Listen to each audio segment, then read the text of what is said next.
Good evening, everybody, and thank you for joining me for another evening with the Philosophical Musa discussion. Today, I'm pleased to be joined by Jim Green, who is part of Christian Climate Action Norfolk.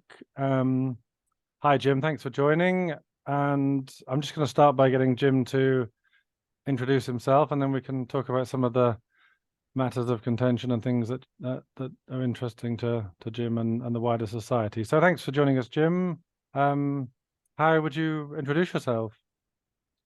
I'm part of Christian, as you said, part of Christian Climate Action Norfolk, which is a sort of local manifestation of Christian climate action, which is a nationwide, well, it's more than nation, it's other nations too, Christian organisation which started about 10 years ago and was a very small group, but it was on the basis of taking non-violent direct action to do with climate issues.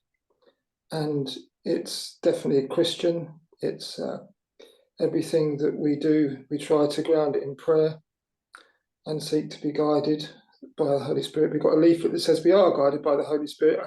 We try. And everybody who is involved with it is comfortable with the fact that people might be doing stuff which gets them arrested. But by no means everybody does that. And there's all sorts of, there's a wide range of things that people in Christian climate action get involved with. And many people who are involved in Just Stop Oil have been involved with Extinction Rebellion, but also equally some their contact is simply with Christian climate action. So have you been a Christian for a large period of your life? Does the Christianity predate the climate action or vice versa? That's a good question. I've been a Christian since 1976. I became a Christian at university, and I would say that the climate awareness has been a slowly growing thing. I can remember being seeing some presentation, a stand at the forum several years ago now, and about temperature rise and so on, and it completely went over my head.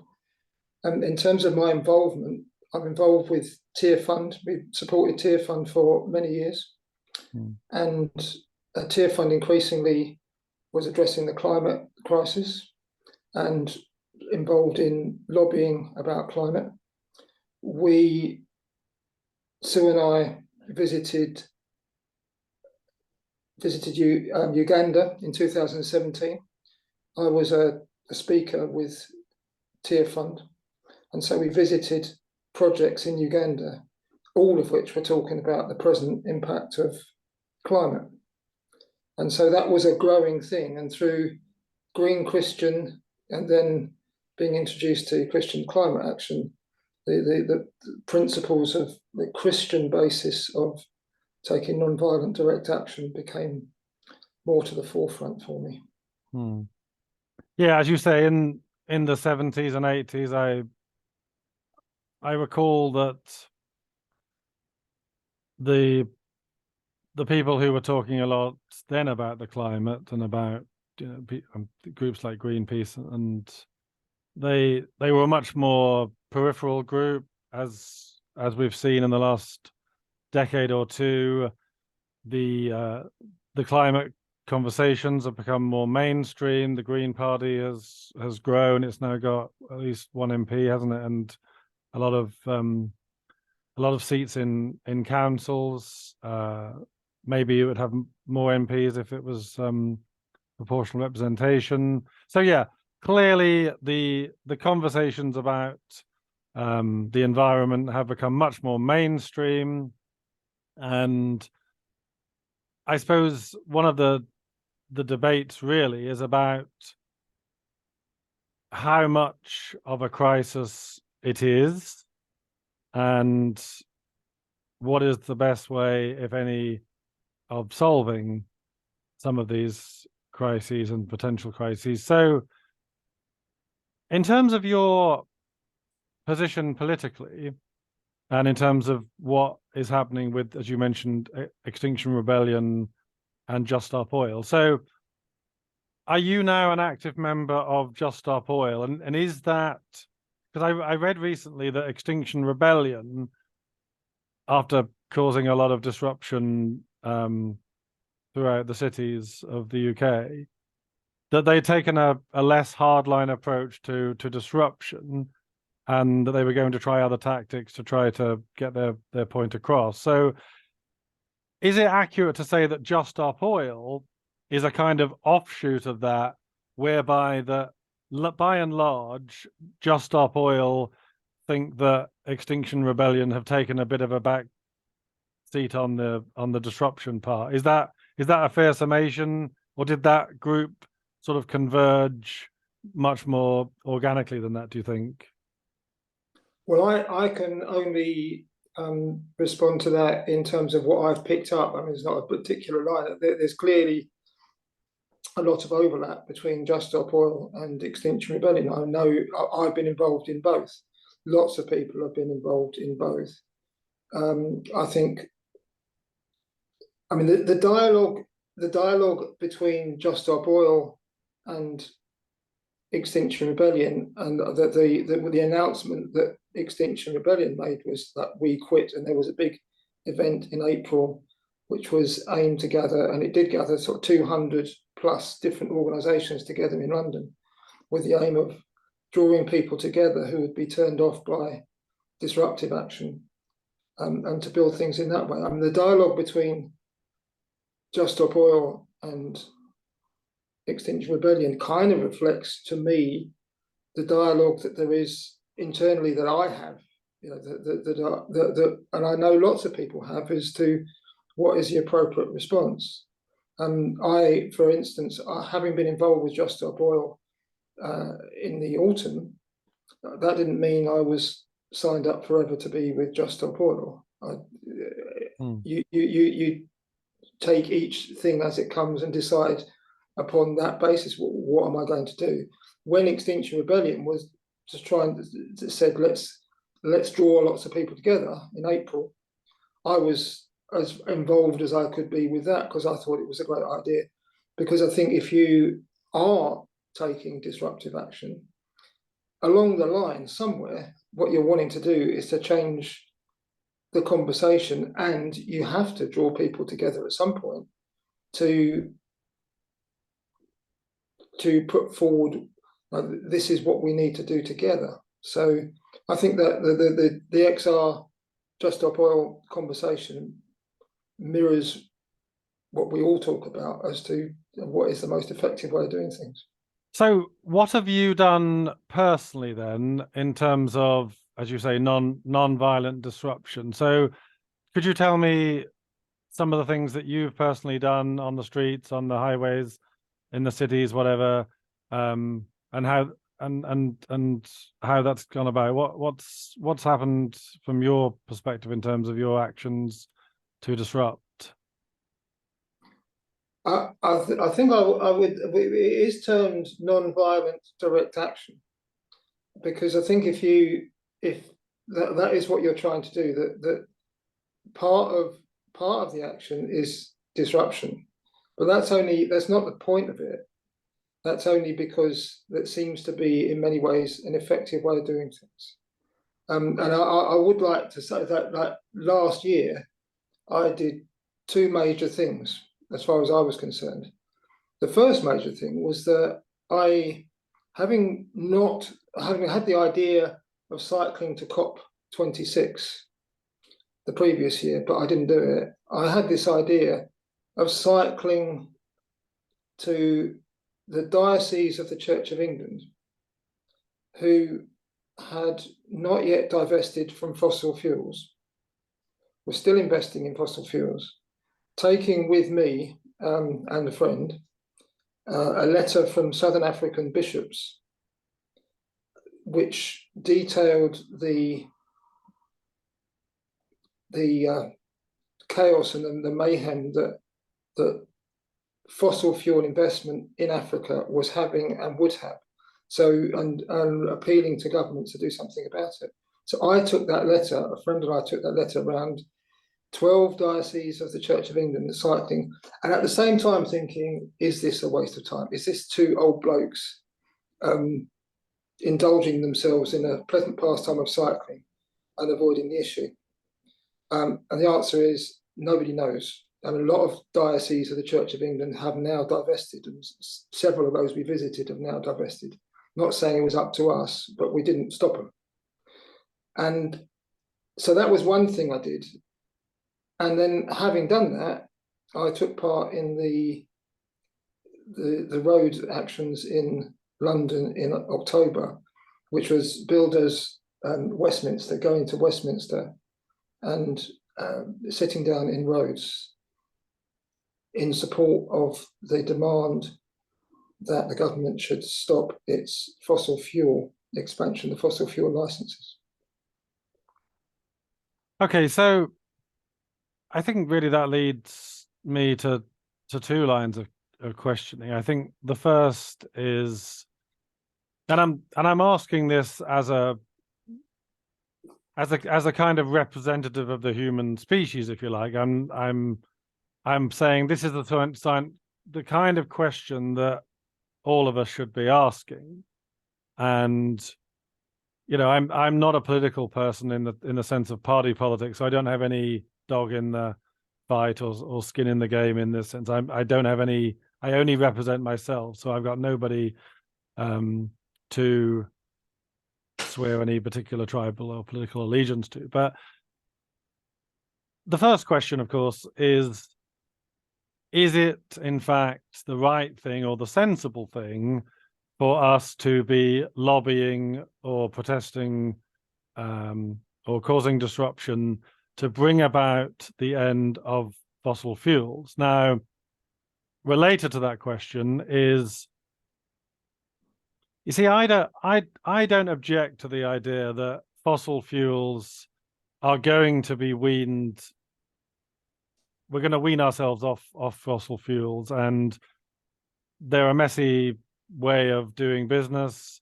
They're a very necessary way at the moment, and they have actually been about the most influential resource in terms of what I call the progression explosion of humankind, which we can perhaps come on to in a short while. But effectively, since we've become capitalists, since we've learned how to trade more globally since about the middle of the 19th century and right up to the present day, we have seen the greatest enrichment of humankind materially and in terms of living standards that the world has ever seen. Now, I'm not one of these free marketers who says that doesn't come without cost. In fact, I've written a book called Benevolent Libertarianism, which makes the points from both sides and tries to come up with a much more heart-based market, but also recognizing that capitalism has been the most influential driver of our success as humans in terms of living standards. So the reality is that as well-meaning as some of the environmentalist rhetoric is, and there are problems to solve, and there will be problems to solve in the future, of course, we are not ready at this stage to simply have done with fossil fuels. And even if we were in the advent of that, which I don't think we are, we may be doing good things in regards to dependency in this country and in some of the developed world. But the reality is that pretty much everything that we do, directly or indirectly, involves at the moment fossil fuels, even if you can't see where the fossil fuels are needed. Now, I do agree that the quicker we and the sooner we get off them onto better technology, the better it will be, of course. But I don't think at the moment we are at the stage where we can wean ourselves off and get to these fairly arbitrary targets of net zero in 2050, and then it's a lot of people want 2030. So just park that for a second, because I think that's an important thing. But I think the related to that question, perhaps more directly to what you're doing, is even if we can have a political influence in reducing the investment in fossil fuels, we're going to need better and more viable alternatives sooner. And we don't really have those in the way that we need to generate enough power and energy to resource a global economy. And lastly, is it really fair to disrupt the lives of the general public and their ordinary working days and their ability to make a living? I know they say that emergency vehicles are let through, but actually in reality there are cases where that can't always happen. And even if you're right about your aims, and I don't think you are, I think it's more nuanced than that. Even if you're right about your aims, don't you think there's a better and a kinder way to the population of countries like the UK than causing such disruption to people who are just trying to make a living and probably will benefit from our increased ability to wean ourselves off fossil fuels as well, but at the minute are just trying to get by, and they don't have any power to make those radical changes that you want to see made, because the world doesn't really work like that, and it never has worked like that. I know that people have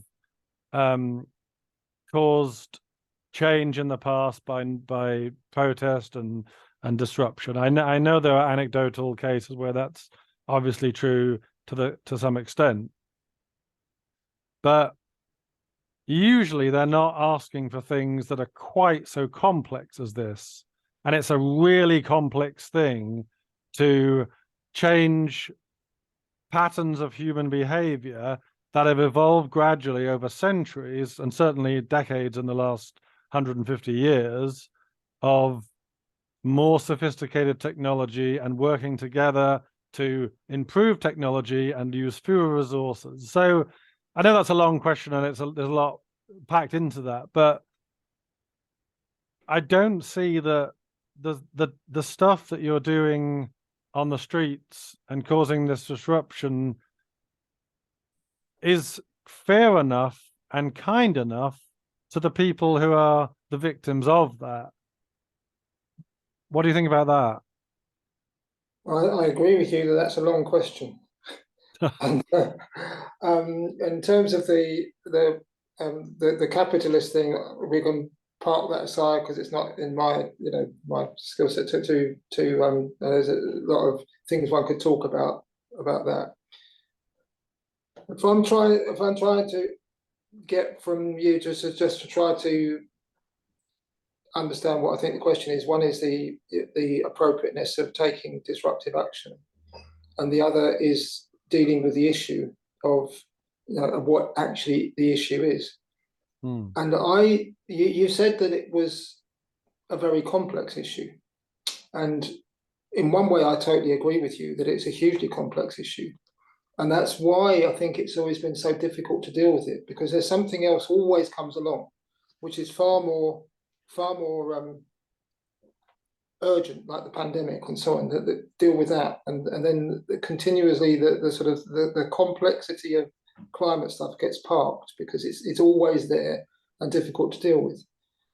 Having said that, I don't think that the Just Stop Oil campaign is complex, because in 2021, the International Energy Agency said that if we are to have a chance of keeping the temperature rise to 1.5 degrees by 2030, there can be no more fossil fuel developments. He didn't say there can't be any use of fossil fuel. He said no new fossil fuel developments.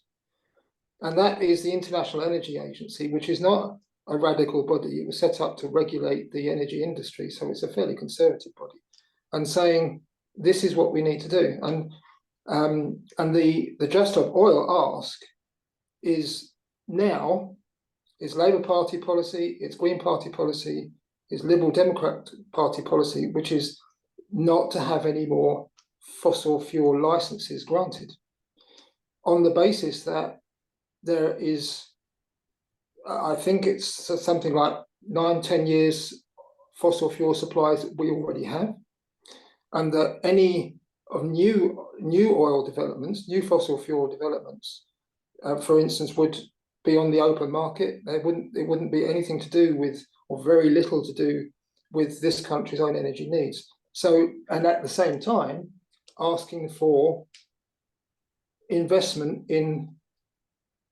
insulating homes, transport, and so on. So that it's a very focused and simple ask, which could be achieved. And actually, for instance, one thing that did happen when Rishi Sunak came into power was that the Liz Truss had been wanting to re-energize the fracking issue, and that was cancelled. So you can see there may be some effect there. But anyway, going back to that, I think the issue is focused and it's simple on this particular issue. In terms of the disruption to people, it's difficult. I agree with you, and I don't think anybody that takes part in it does so lightly. And I mean, I did a lay reader training course, and in the ethics, I can't remember the exact details of it, but in the ethics module, you've got this. It's something to do with a train, and you've got the runaway train, and you can save the train or you can save two people, but you can't save both. And that you have choices to make, and that if what you're trying to do is to highlight this issue, which, as I see it, there is huge disruption on the way. There was a report out recently, I forget the name of it, but there was a report out recently, which is a sort of restatement of a previous report, suggesting that with current trajectory, you've got the likelihood, it's the climate niche, the human climate niche, that by 2030, you will have 2 billion people, because of the warming in the world, who will be living outside what have previously been an acceptable temperature range for human existence. Doesn't necessarily mean that there'll be immediately 2 billion refugees, but the world would have warmed, and so those people, 2 billion people, would be in areas where it's almost impossible to live. So that is the likely disruption that is coming down the line. That is according to the science as I see it. So what you're then saying is, what is the response to that? And it is unfortunately the case that unless you do stuff that is disruptive to some extent, and that nobody takes any notice. Many of the people involved have been for decades emailing MPs, signing petitions, going on marches, and nobody listens. But also, in terms of a Christian response to that, when I was sitting in the road, I wanted to make sure that I registered the anger of people, because there were people who were supportive, and there were people who were angry, and I didn't want to go into some kind of bubble and pretend it wasn't there, because there were people there. There were people very angry and people very supportive. So when you do something like that, it's not easy. You do things which will minimise the disruption. The other thing I would say is that, for instance, London, according to recent reports, is the most congested city in the world, traffic-wise. So in terms of the disruption that that a brief obstruction causes, and which up to recently is like a lot of it would be less than an hour or about an hour. Compare that to the actual disruption, that just the way traffic is in London, then you could look at, you know, why do we have systems which cause that disruption anyway? But maybe that's a side issue. But you can't get away from the fact that you're causing disruption to people, and you have to take responsibility for that. See,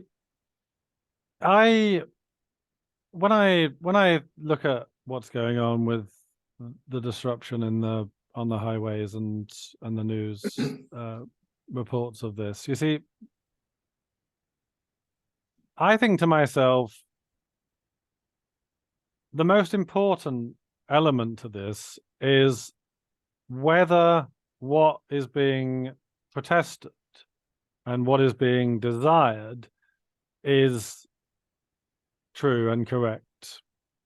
In other words, if you're right that the ecology, the environment, the human population is basically going to hell in a handcart because of the environmental damage that we've done, then somebody needs to be making a noise. And if you were right about that, I think I would applaud and say, well, someone's going to have to be brave and make this judgment. And even if I still wouldn't endorse holding up the general public in that way, and I still would counsel a more thoughtful and kind way to make your protests. But if the political voices were onto something, then I think I'd have less of an issue. And as you say, the Labour Party, the Green Party, obviously, it's become very mainstream, this aspiration, and that's a lot to do with the fact that, you know, it's very difficult to stay popular these days if you don't have an eye on the green policy and the environmental concerns of the public. I mean, the parties largely, you know, reflect the public's wishes and their concerns. But as I said a moment ago, my issue is I don't think that you've got the arguments right. So I'd be supportive to some extent if you had, but I think the arguments are faulty, and this is where I think the main concern and the main objection is. You see, I don't think that there is a climate crisis that we can't solve collectively, because without the need to do what is happening with the likes of Extinction Rebellion and Just Stop Oil. And that might say a lot about me and my optimism and about my penchant for the connectivity and the sort of corporate intelligence of humans when they get together and try to solve problems. But actually, if you look at the history of humankind, we have made tremendous leaps in terms of our understanding of nature of the universe, of economic growth, of living standards, of medicine, whatever it might be, scientific advancements. And almost all of that has been gradual, bit by bit, trial and error, achievements of individuals, and then largely working both independently and together to make the world a better place materially and in terms of living standards, but also to help us understand more. And when it comes to the so-called climate crisis, my view of it is that we are going to have problems to solve. And for the last 100 years or so, particularly, we've had a lot of problems to solve, and we've solved them fairly well, I would say. Not perfectly, obviously, but as a species, we've only been scientific for a few centuries. We've only been capitalists for less than 200 years. And if you look at the history of capitalism and the history of trade, particularly, and the rise in living standards of the human species in every country, but obviously some much more than others, but even the poorest countries in the world are seeing the kind of progression explosion that nations of 100 years ago saw with the Industrial Revolution. There seems to be a natural tendency towards an industrial revolution and then a technological revolution, which sort of dovetails into a digital revolution, like we've seen with paper, for example. Is a really good example of that. But what has caused that is much more bottom up than top down. It's people working together. Now, one thing I wrote about in my book about the what's called the law of parsimony is that it's already in the interests of people as best as they can to use resources most efficiently. Now, I'm not saying that always happens, obviously, but it's much more in the interest of the people whose capital is invested in their businesses to try to use the resources as efficiently as possible. And that's basically one of the sort of subplots of capitalism, is that we are doing much more for much less, and we are becoming more environmentally friendly, believe it or not, by our enhanced ability to increase economic growth. And I mean proportionally. Obviously, a massive city is not as environmentally friendly in absolute terms as a small village, but in terms of per person, a city is way more environmentally friendly than the equivalent population in lots of scattered about towns and villages, for obvious reasons. So cities are superpowers of growth and diversity, and they do have a much more environmentally friendly footprint in terms of per person. And what's going to happen is that, because there's also a power law that says that the GDP of a country is roughly commensurate with the amount of people in that country that starts to gravitate towards cities. I think over 56% of the population, last time I read, it might have changed now, but lives in a city, and that keeps growing. And it's called the environmental Kuznets curve, which is basically that the more and more efficient we become, the greener we become too. And we are, as a species, becoming much more efficient, and we are also increasing in population while doing that. And it's one of the most remarkable things that we as a species have done to increase the population by the amount we have, and increase the living standards of materially of the globe by such an astronomical rate, has been one of the most remarkable things that has ever happened to the human species. As I say, not without costs. I'm sure you're, in agreement that there are lots of negative spillover effects of that. But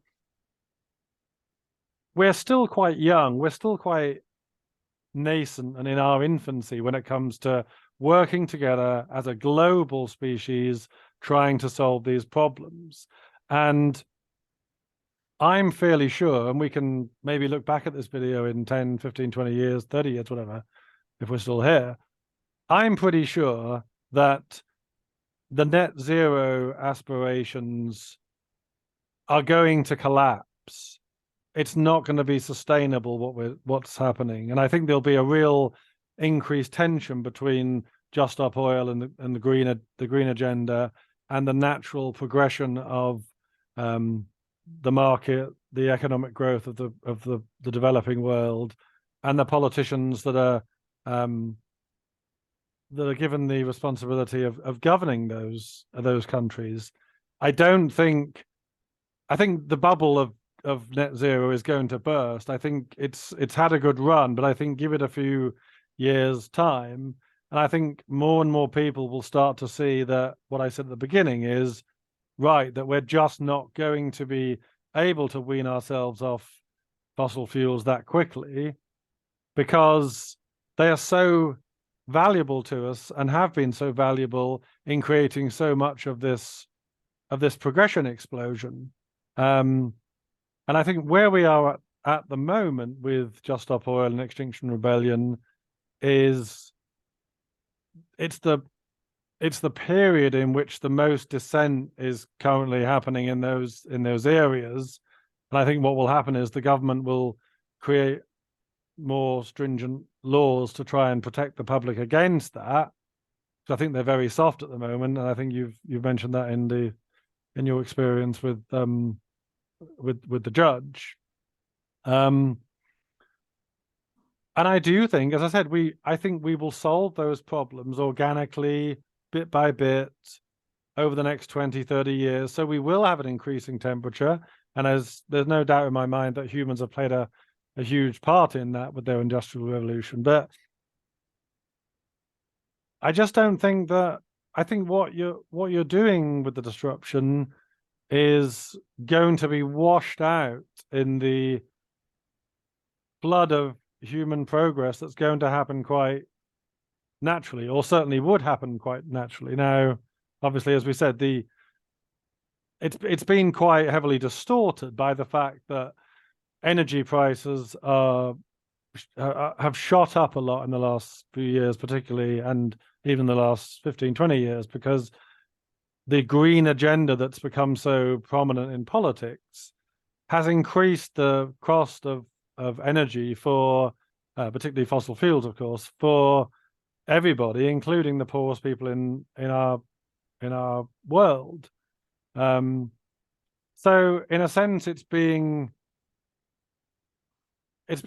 transferred sideways. The money that's being added on as tax to the energy is simply making it more expensive, and I would say it's probably having a protracting effect on the ability for us to reach that solution, and those complex solutions, and realize the ability to progress organically as we are.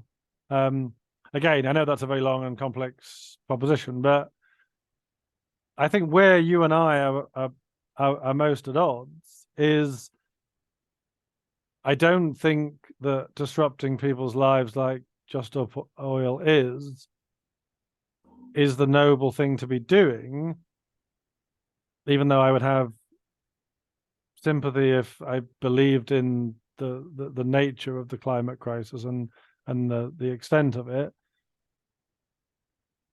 So I guess I'm trying to convey to you what I hope is a more optimistic message, which is that if we look at what we've achieved, not perfectly, but if we look at what we've achieved, there's every reason to think that we'll go on to solve these problems, and the temperature will increase gradually, but it'll happen over a long period of time. And the last point is one of the real concerns, I think, about what's happening with the climate discussion is to do with the hysteria and the mental health on the young people, which is that you've got a lot of young people now saying quite publicly that they're terrified of the future. They're terrified of the climate crisis and what's going to happen in the next few decades. And they're even thinking about not having children, or only having 2 children maximum, or things like that. It's creating a narrative, a scare story that I think is largely unjust. I do think we'll solve these problems, and I think we'll do it organically in the same way that we've always done it. And I think we've done a fairly good job in the last 150 years, particularly of the achievements we've made as a species. So have you got could you condense that into a question that you would like to know from me?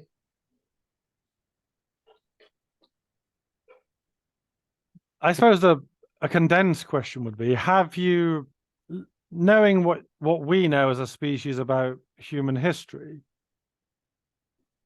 do you not have more reason and more optimism to understand and believe that we will be able to solve these problems, because they will be fairly gradual, and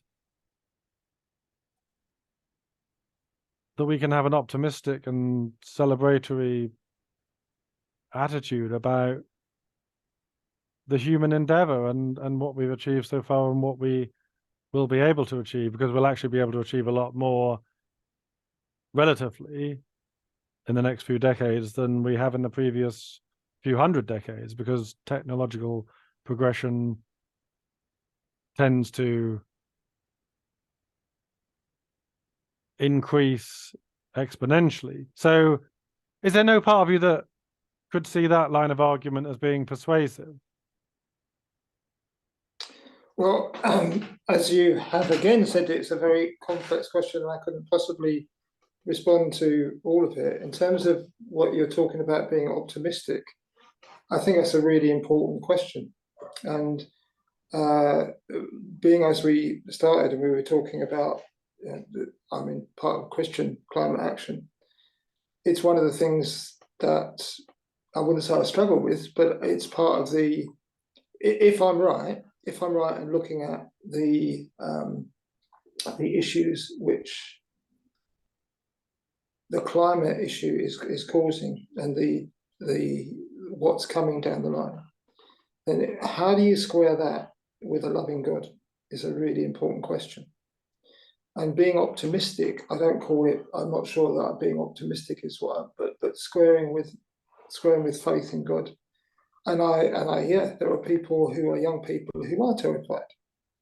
And you could say, and I know you have said this kind of stuff is alarmist. It either is people are terrified because there is something to be terrified of.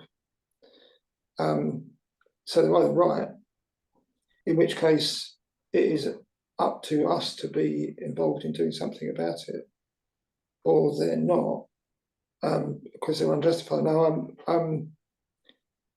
but just going back to faith, that if we want to, that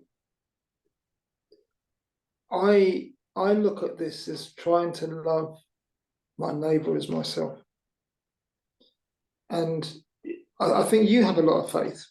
You're expressing your faith in the human endeavour, and I agree with you, and because I believe that there are millions of people in the world of all kinds who are thinking the same way, who are thinking that we need to look after this earth and look after each other. And I also think that we need to have a change of understanding of what it is to be human, in the way that we receive with gratitude the things there are on this earth that God's given us.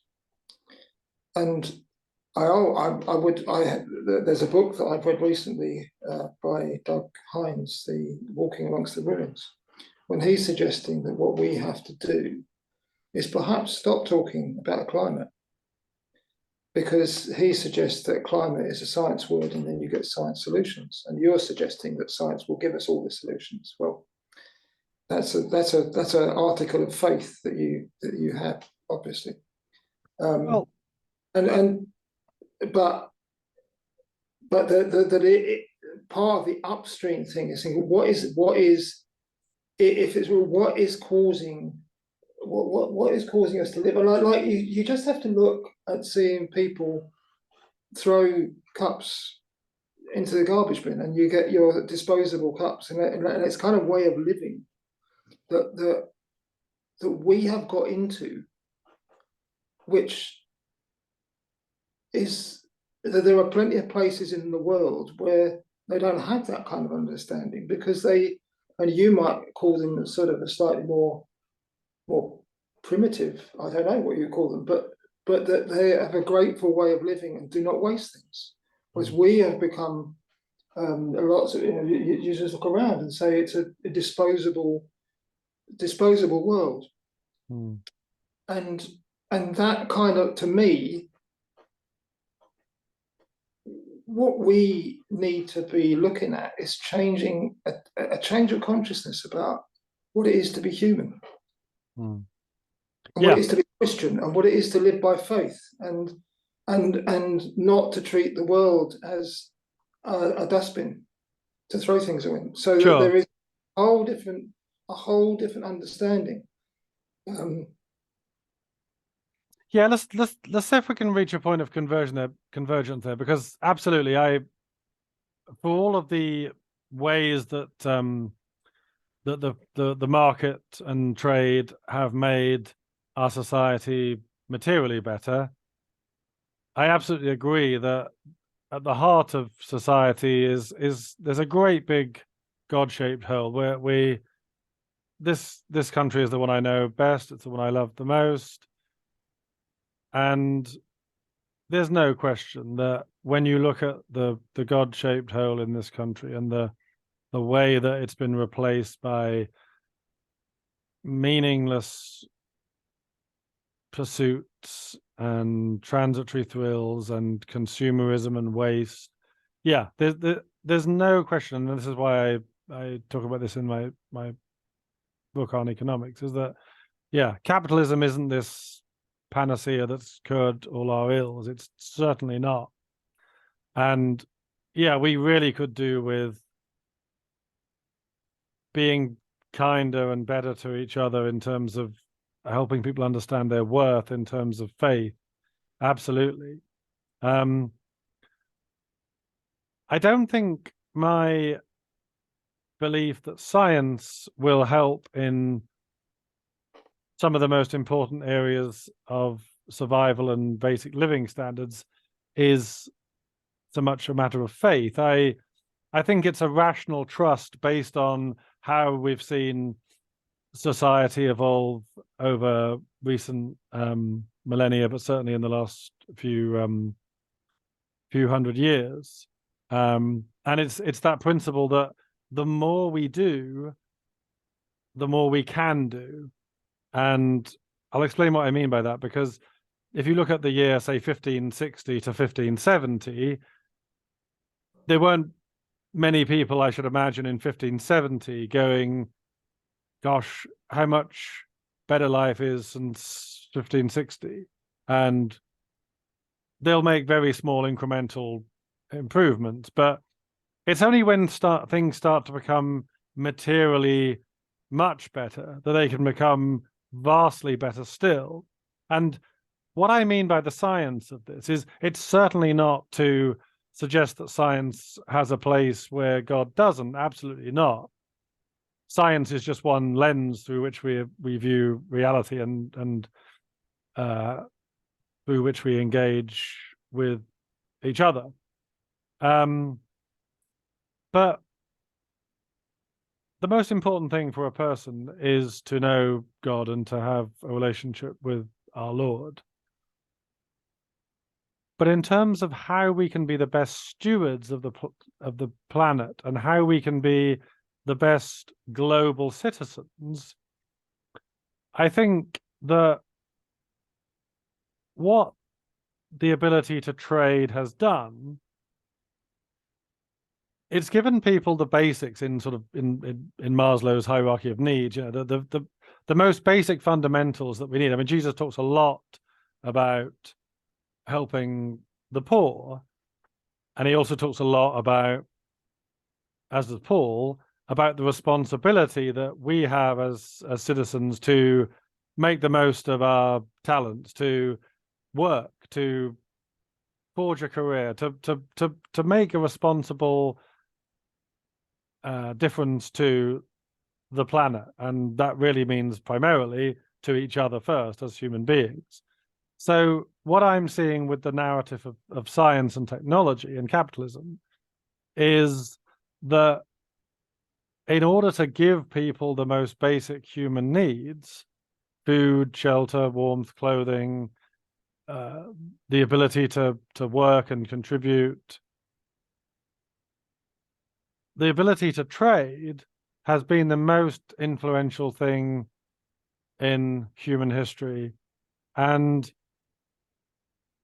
I think if we could flick a switch and observe the last few decades where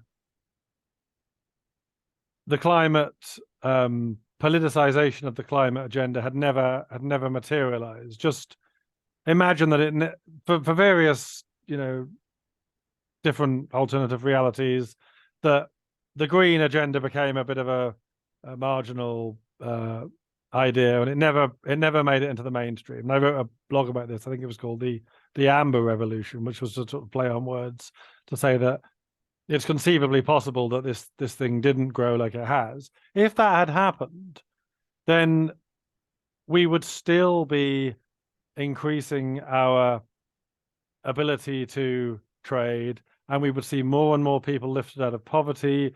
We'd see more and more people with jobs and not on the subsistence level living. Infant mortality would be decreasing, as it has in almost all of the countries that were very poor and have now become much wealthier. And there's still at least 1 billion people, I think, that last time I looked. There's still at least 1 billion people that have a living standard that needs to be significantly higher. But in terms of what God thinks about us thinking about each other, I think that if we go with what the evidence shows that has always worked, it is the ability to trade, the ability to earn a living, the ability to have some kind of self-sufficiency and self-determination. And then, of course, what happens then is governments become less corrupt, in terms of the sort of autocracies and tyrannies that have beset our planet for so many centuries.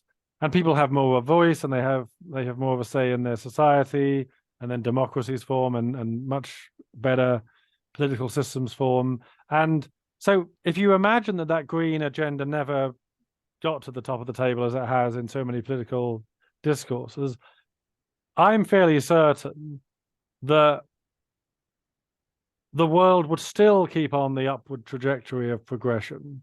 There'd still be a correlation between the amount of energy consumed and the amount of increased material standards of living.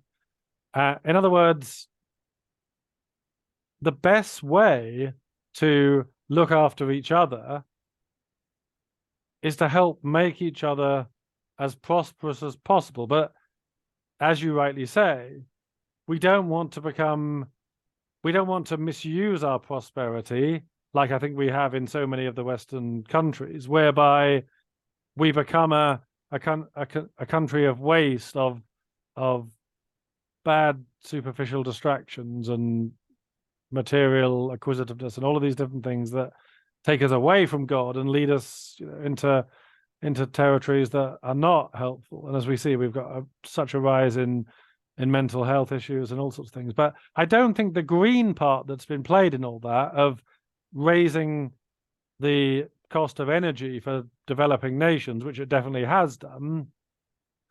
And I think these are things that are hard to spot because it's so thinly spread that it's very difficult to understand just how much damage has been done by increasing the cost of energy for let's say at least 1 billion, but possibly 2 billion people on the planet for whom energy, fossil fuels at the moment particularly, are an absolutely essential stepping stone in their journey towards the technological revolution. They have to pass through the industrial revolution. I can't see, I don't think there's a way for those countries to bypass the industrial revolution, although the fact that we are all so well off in so many countries around them obviously means that their progression explosion will happen a lot quicker than ours did from the 1850s to about the 1990s and 2000s. But there's definitely an upward curve and an upward trajectory in the amount of people whose well-being is way, way, way better off because of the natural tendency of humans to innovate and to trade. And I think for me, as a Christian, while I take on board the negative spillover effects of being too wealthy and too prosperous and taking our eye off the spiritual ball, I don't think the green elements have really helped that very much. I think they've actually hindered it. And I don't think there is going to be a climate catastrophe in the way that you perhaps fear. And I also think that what is being pushed with net zero, I think, as I said, is a bubble that I think will burst because we're just not going to be able to sustain it. At the moment, it's just political dialogue and political lobbying, a bit of disruption, and quite a lot of misallocation of resources, making energy more expensive. But there's no question that what we need to go to the next phase of our progression explosion, we're just not going to be able to do away with fossil fuels that quickly. And I think when you take to the streets and slow down cars and traffic and you disrupt people's lives and create this fear among young people, this irrational fear, I personally don't think you are helping the situation. And I've enjoyed our conversation. I think it's been great to hear your side. But that would be my contention to take forward.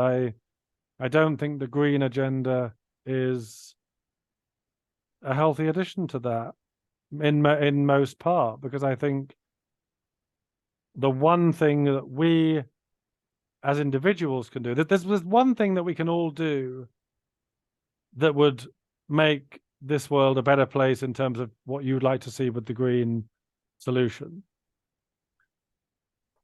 The very best thing we can do as individuals is not waste any resources ourselves.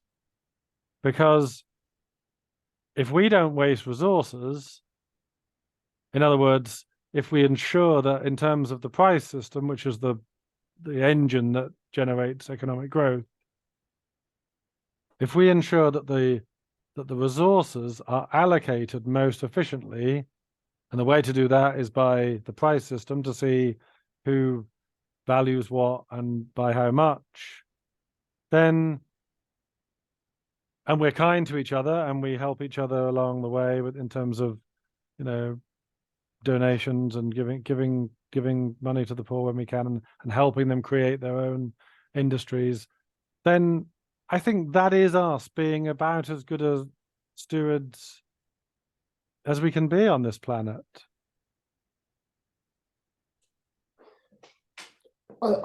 There's a huge amount that you set out, which is very complex and it sets out a particular viewpoint. When I was last autumn, around about the time that I was taking action with Just Stop Oil, there were about 4 different reports came out. UN Meteorological Report, UN Environment Report. There was also the Lancet Countdown Report detailing the health issues which the climate issues were causing. So David King, who had been the chief scientific advisor to successive governments and who was no longer, who was retired, said that what we do in the next and that was in 2021. What we do in the next 3 or 4 years will determine the future of humanity. And I've already mentioned this letter from the Southern African bishops, which was detailing and that they don't seem to have got your message about the advantages of the fossil fuel stuff, because they were detailing what happens with fossil fuel investment, the destruction. There's the Niger Delta where there's huge destruction. There is promises of local jobs, and that's just not true, because it's people from outside come, and the local people are displaced. Things that they would normally do, like fishing, they can't do. There are oil spills, and the answer then for them would be much more of solar energy, where they're not dependent on huge fossil companies. They've also got the destruction that has been facilitated by Shell, including sort of murder of local activists. And those are the things that face me as a Christian, to which I'm obliged to respond. And the scientists have been saying, look, there is a huge problem, and it's coming from science. And we each have to make a decision about how we respond to those things. And for me, I have to make a decision before God. It's not something I'd rather be, whatever I could nicely do in my church would be much more convenient than to engage in this stuff that I don't particularly want to do. But I feel, I also went to Carmody Gray is a Catholic theologian, and she'd done some sort of online stuff. And she was saying that the sort of default position of the Christian on the sort of Romans stuff is that you are engaged in your society, and you are engaged and positive in your community, your country, but that's not a given. That's not a given. It's not that absolute thing. And there are times when to simply engage is complicity, and you have to stand and say, well, I don't comply with what is going on. And from whatever you said, whatever your contentions about the advantages of capitalism, I've looked at the things that I've seen before me, the scientific reports, the likely outcomes for people, the fact that there are countries, islands in the world disappearing, where people's sea level has already made some countries disappear. And to then say, well, okay, I do agree that part of the hope that you have in taking action is that I totally agree with you that we as human beings have the ability to change things.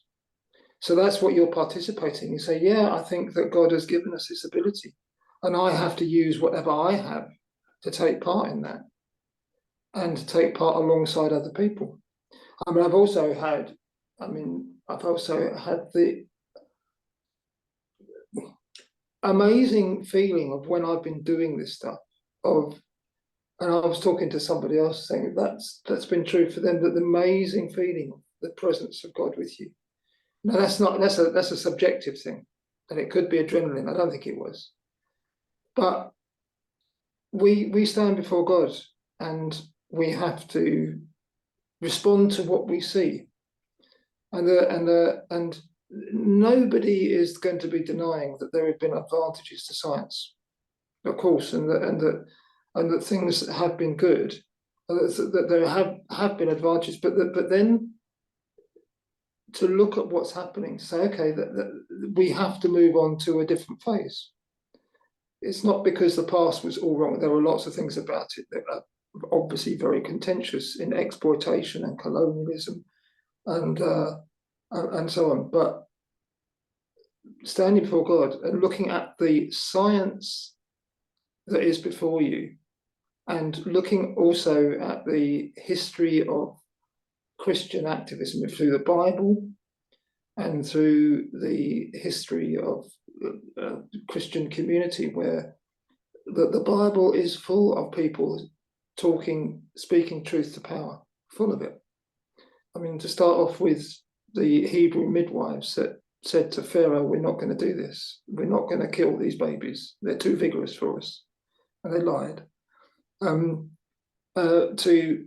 To Jesus and the apostles and who were before courts and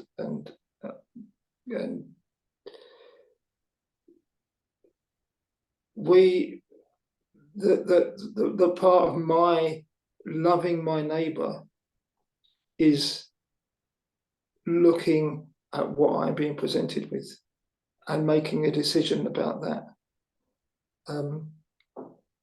And also making and not necessarily sticking with that, not necessarily sticking in one place and saying this is what I'm going to do forevermore. But saying what is appropriate now. Okay, I've been taking part with Just Stop Abort, doesn't mean I'm going to do that forever.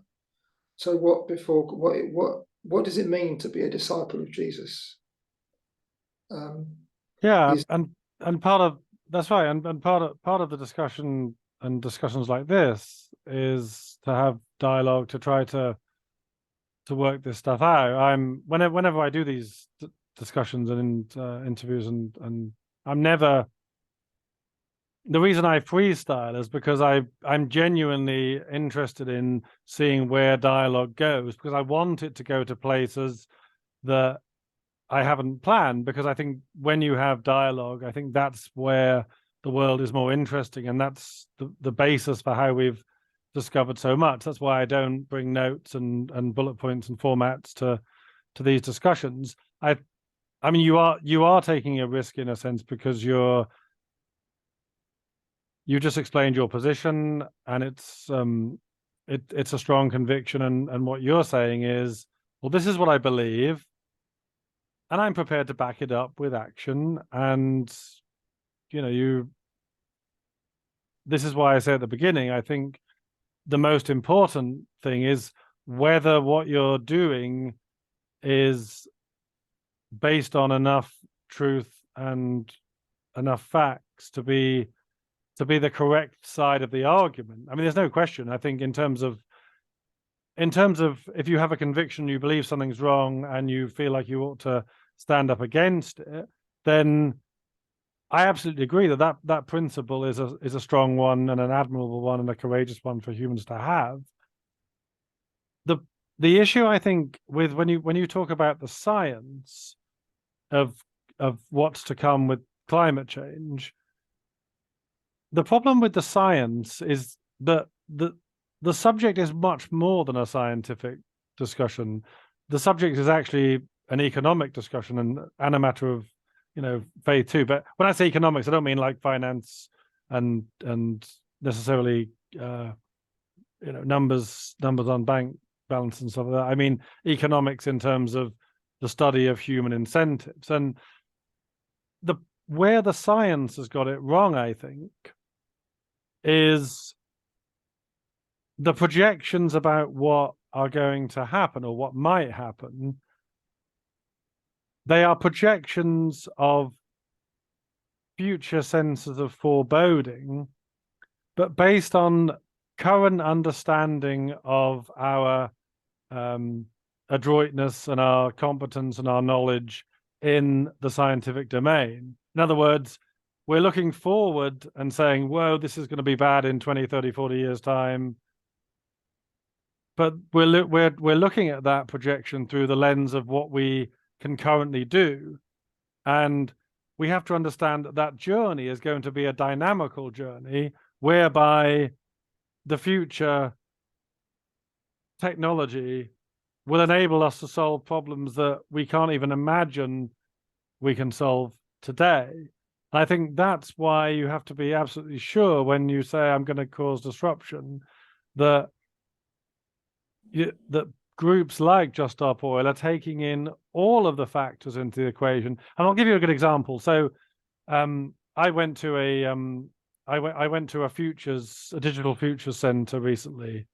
So for the last 15 years, we've been reading about how much waste has been dumped in the oceans, and it's a very good conversation to be having, because obviously we're stewards of the planet.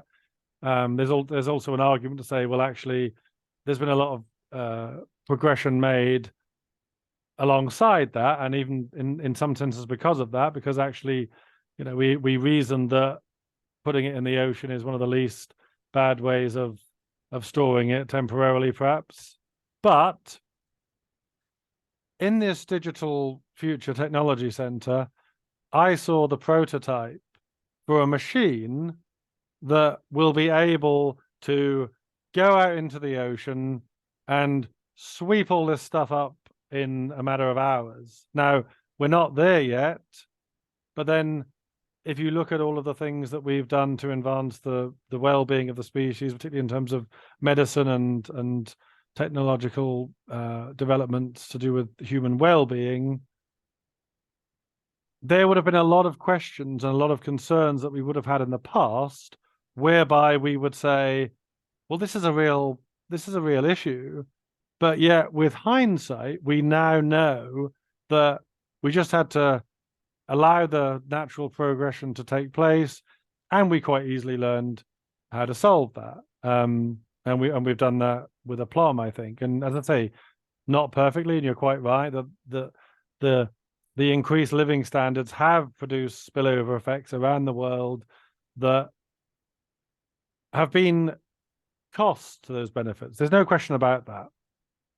But then I'll go back to the fundamental point about where we are on the journey now, which is that if you look at what we've done in the last, say, 100 years up until now, we've only been doing this capitalism and this science for a relatively recent amount of time. The species is like 200,000 years old. We've been doing it for a few hundred, which is a blip. It's a tiny, tiny dot on that story. It's one page of a massive book. And I think the species overall should be commended on how well we've done in such a short space of time, and how we've developed exponentially and cumulatively on the back of those successes to create even more prosperity and increased living standards. Now, yes, I totally agree that the faith element mustn't be lost in that, and we have to, keep and sustain a relationship with Jesus, which is the main reason we're created. But the science is almost always inadequate when it comes to climate projections, because it isn't taking into account enough that what we'll be dealing with in the future and the problems we can solve in the future won't be the same problems we think we're going to have from the standpoint of now. So I think that's a key flaw in the scientific papers that are being released, saying this is what we're going to be facing in 20, 30, 40 years' time. So that's probably a fairly good summary for me, I think, of where we're at. I mean, you're welcome to please. I think we should probably bring it to a close now. But I've really appreciated speaking with you, and I'll leave you with the final word if you'd like to offer a closing statement. And as I say, thank you for an interesting conversation, which I've enjoyed. I hope you have too. I think the need to be curious about what each other people believe, and not to be building your own defensive ramparts to shout from, is really important.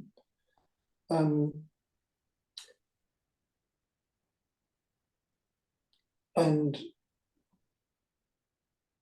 I think that one of the cautions about science, I kind of agree. I think you seem to be saying two things about science. Is one, we're looking at this is what science will do, but also saying at the same time that science is inadequate because it's not taking into account what science will do. I think I would go back to a caution about science. In the first place, we have to respond to science. We have to, what else, if people are telling us this is the situation that is likely to happen, they're also suggesting solutions like don't start new fossil fuel projects.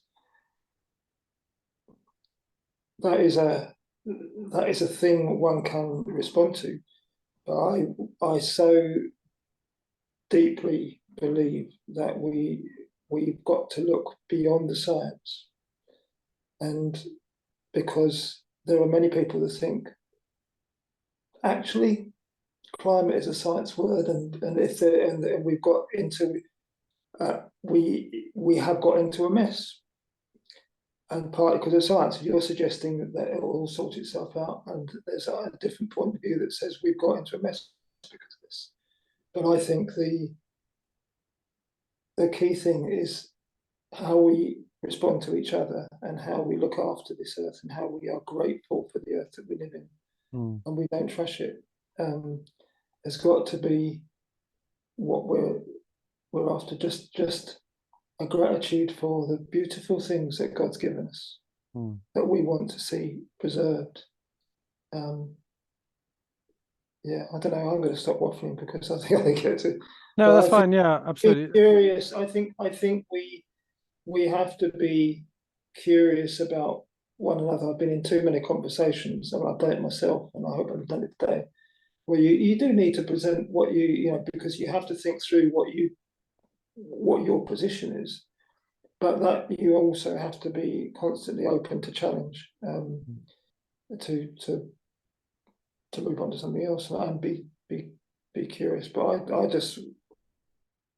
I so long to see us as people, human beings, living in a simple, grateful, sustainable way. Yeah, so there's I think that's a good point to end, and I think I'd agree with that. I think hopefully the viewers can enjoy both sides of the argument, and hopefully they've enjoyed many points of convergence too. And I hope there's been lots of food for thought. It's been a good discussion, and I'll sign off now. So thank you, Jim, for joining me and for being part of this episode of An Evening with the Philosophical Muser. And you can see my blog link below in the comment, in the title, and please tune in for more videos. Thank you very much.